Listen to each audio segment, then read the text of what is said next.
You are what you share. These are the immortal words of famous spiritual guru Charles Ledbetter. Now, we all live in the era of social media. Facebook, Instagram, Twitter, Snapchat, and even TikTok dominate our daily interactions and conversations. The top news story of the opening week of 2021 was a damp one. It was one of carnage and mayhem. A group of armed protesters took over the Capitol building in Washington, D.C., in what was an attempted coup to overturn the US presidential elections. The American public had overwhelmingly voted for Democratic candidate Joe Biden and the first ever Indian American vice presidential candidate Kamala Harris.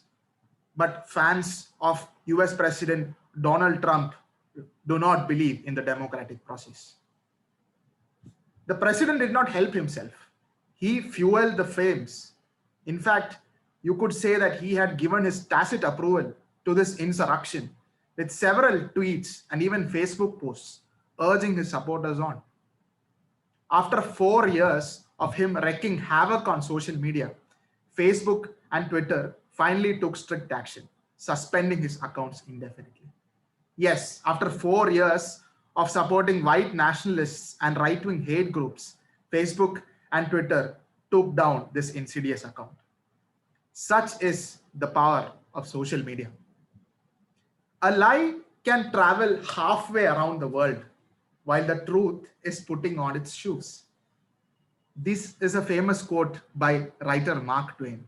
What he intends to say is a lie, a fib, is often much more attractive, much more shareable to all of us than a truth. We should ask ourselves, how much time do we spend vetting the news articles that we read, the opinion pieces that we glance through?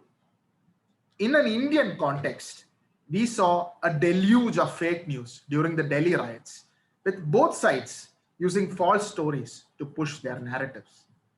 Now, this grew more serious and moved to a case of life and death with the onset of the pandemic. False preventive measures started doing the rounds. There were traditional African treatments and Ayurvedic remedies that were being spread on WhatsApp. People said that eating garlic cures COVID, drinking warm water with lemon slices, go stand in the sun for half an hour a day, have some adulterated alcohol. There was no end to the fake forwards that were doing the rounds on WhatsApp. Conspiracy theories started flowing. Many accused China of manufacturing the virus. Some blamed 5G cell towers for spreading the disease. And some conspiracy theories went as far as blaming Bill Gates for causing the pandemic so that he could infuse us with a vaccine that enables Microsoft to track all of us. Such rumors, myths, and exaggerated facts fuel new forms of xenophobia online and offline. Not only does it curb the treatment of the illness and make people fall prey to fake remedies, many people of Chinese or East Asian origin were being insulted, assaulted, and even denied services due to the spread of these conspiracy theories. Often, fake speech or fake news spread causes religious minorities and groups to be selectively persecuted. Now, in this era of social media, it is up to each and every one of us to share, but share responsibly. Now, there has been several frameworks that have been rolled out to teach people how to think, act, and share on social media. I'd like to share one that I came across, which kind of puts across this message in a very simple form.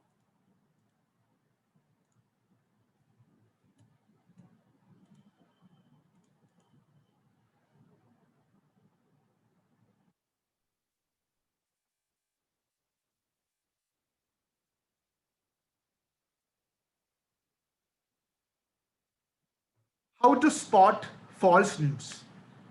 Always read beyond sensationalistic headlines. You often see a sensationalist headline which instinctively attracts your base instincts.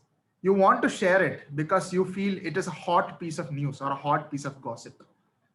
Read beyond the headlines. Many headlines are purely designed as clickbait.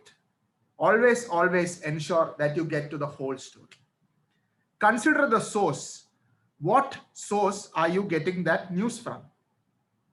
Ensure that it is a credible source and not just a clickbait website. Try to check the author's name. Is somebody credible in their field of choice? Is it somebody with authority, with references, with citations to his or her name? Check the date. Often, old news is recirculated purely for clicks. Always ensure that the news articles are relevant to current events. Ensure it is not a satirical piece or a hoax or a joke. If it is too outlandish, or if it is on April the 1st, the case may be that it is a joke. Take a look at the supporting sources. Are there reporters on ground reporting the news story?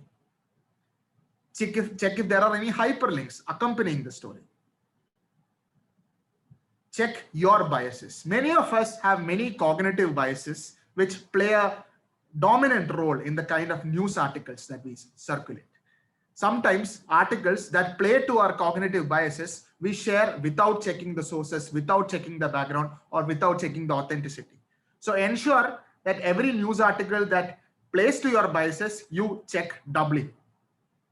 Your own beliefs should not affect your judgment of what is true and what is not. Finally, is it authentic? Many images can be photoshopped. Ensure that you reverse image search images that can be disputed. Always check mainstream media to see if the news has broken there. Outlets like The Hindu, Times of India, New York Times, Washington Post are the authentic articles out there in the web that you can rely on, are run by responsible journalists, and they usually vet their sources to a high degree or a high extent. So it is up to each and every one of us to use social media to spread truths and not half truths or half-baked news items. If you are on social media, stay alert. If you see fake news, don't just ignore it, report it. If you've been on Twitter, if you've been on Facebook, if you've been on LinkedIn, you would have seen that there are options to report false or misleading information. Fear, confusion, panic are the results of fake news.